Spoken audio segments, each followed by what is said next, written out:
হর হর মহাদেব বন্ধুরা, হাতে গোনা আর মাত্র কয়েকটি দিন পরেই শুরু হতে চলেছে শ্রাবণ মাস।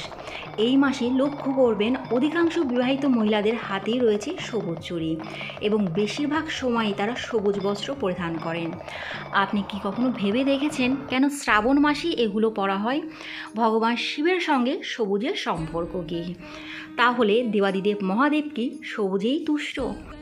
কোন নিয়ম মেনে সবুজ চুড়ি পরলে শুধুমাত্র দেবাদিদেব মহাদেব নয়, সাথে দেবী পার্বতীরও আশীর্বাদ লাভ করা যাবে?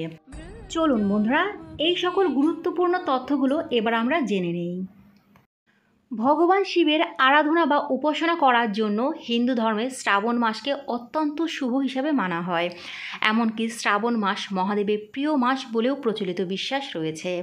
তাই শ্রাবণ মাসকে শিবের মাসও বলা হয়ে থাকে। হিন্দু ধর্মাবলম্বীদের কাছে শ্রাবণ মাস সবথেকে পবিত্র মাস। বলা হয় এই মাসে প্রত্যেক সোমবার মন দিয়ে শিবের আরাধনা করলে মনোবাঞ্ছা পূরণ হয়, তবে নিয়ম মেনে তো করতে হয়। তাই মনে করা হয় এই সময় শিবের প্রিয় জিনিস দিয়ে সেবা করলে সহজেই মনোবাঞ্ছা পূর্ণ হয়। ভগবান শিবের প্রিয় রং সবুজ, তাই এই মাসে অধিকাংশ মেয়েদের সবুজ বর্ণের কাচের চুড়ি ও সবুজ রঙের পোশাক পরিধান করতে দেখা যায়। তবে সবুজ রঙের কাচের চুড়ি ও পোশাক পরিধান করলেও এই রঙের বস্ত্র ও অলংকার পরিধান করার পেছনে কী কারণ লুকিয়ে আছে তা অনেকেরই অজানা। পুরাণ মতে শ্রাবণ মাসকে ভগবান শিবের জন্মমাস হিসাবে উৎসর্গ করা হয়েছে। এই সময় চারিদিকে বর্ষার জলে পুষ্ট হয়ে প্রকৃতি হয়ে ওঠে সবুজাভ শস্য শ্যামলা। মহাদেবের আরেক নাম পশুপতি। পশু পাখিরা যেহেতু প্রকৃতিতে লালিত পালিত হয়, তাই পশুদের পাশাপাশি প্রকৃতিও দেবাদিদেবের খুব কাছের, খুব প্রিয়। আর এই প্রকৃতি সতেজ ও পূর্ণ অবস্থায় সর্বদা সবুজ বর্ণ ধারণ করে।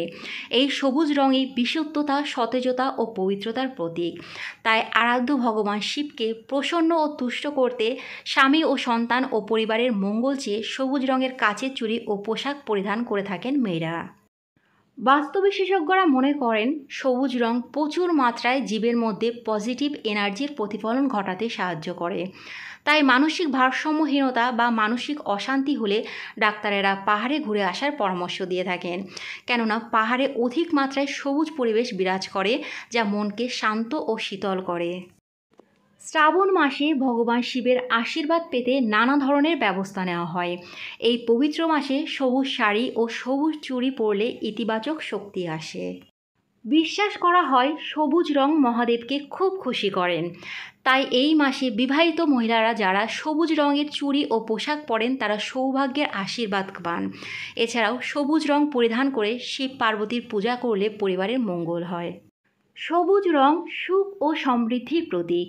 বিশ্বাস করা হয় যে শ্রাবণ মাসে সবুজ চুড়ি পরলে সৌভাগ্যের উদয় হয়। সবুজ রং হতাশা থেকে মুক্তি দেয়। সবুজ রংটি সুখ, শান্তি এবং প্রাণশক্তিও দেয়। সবুজ রং ইতিবাচক শক্তি দেয়। ধর্মীয় বিশ্বাস অনুসারে এই শ্রাবণ মাসে সবুজ চুড়ি পরলে ভাগ্য আলোকিত হয়। এই সকল কারণেই শ্রাবণ মাসে বেশিরভাগ মহিলারা সবুজ রঙের চুড়ি ও সবুজ পোশাক পরিধান করেন। এবার আমরা জেনে নেব শ্রাবণ মাসে আপনারা কিভাবে সবুজ চুড়ি পরবেন। অবশ্যই নিয়ম মেনে আপনারা সবুজ চুড়ি পরবেন। 2025 সালে শ্রাবণ মাস শুরু হবে 18ই জুলাই শুক্রবার থেকে। আপনারা শনি ও মঙ্গলবারে সবুজ চুড়ি কিনবেন না এবং শনি ও মঙ্গলবারে এই দুটো দিন সবুজ চুড়ি পরবেন না। শুধুমাত্র বিবাহিত মহিলারাই সবুজ চুড়ি পরতে পারে। বিবাহিত মহিলারা যখন সবুজ চুড়ি নিজেদের জন্য কিনবেন, তখন 3 জন বা 5 জন অন্য বিবাহিত মহিলাদের জন্য সবুজ চুড়ি কিনতে হবে। সবুজ চুড়ি সৌভাগ্যের প্রতীক। আপনি নিজে যেহেতু সৌভাগ্যবতী হবেন, তেমনি অন্যকেও সৌভাগ্য বৃদ্ধিতে সাহায্য করবেন। সবুজ চুড়ি পরার আগে সেই চুড়ি মাতা পার্বতীকে অর্পণ করুন, তারপরে সেটা প্রসাদ রূপে নিজের হাতে পরুন। সবুজ চুড়ির সাথে লাল চুড়ি মিশিয়েও আপনি মাতা পার্বতীকে অর্পণ করতে পারেন। এর ফলে ভগবান শিবের সাথে মাতা পার্বতীরও আশীর্বাদ লাভ করবেন আপনারা। শ্রাবণ মাসে সবুজ চুড়ি পরার পরে আপনারা চেষ্টা করবেন পুরো শ্রাবণ মাস জুড়েই নিরামিষ আহার গ্রহণ করার জন্য।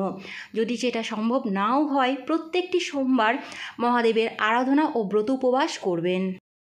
আজকের ভিডিওটা এই পর্যন্তই। যদি ভালো লাগে লাইক, কমেন্ট, শেয়ার করবেন। পরবর্তী ভিডিওর আপডেট পাওয়ার জন্য চ্যানেলটি সাবস্ক্রাইব করে পাশে থাকবেন। নমস্কার।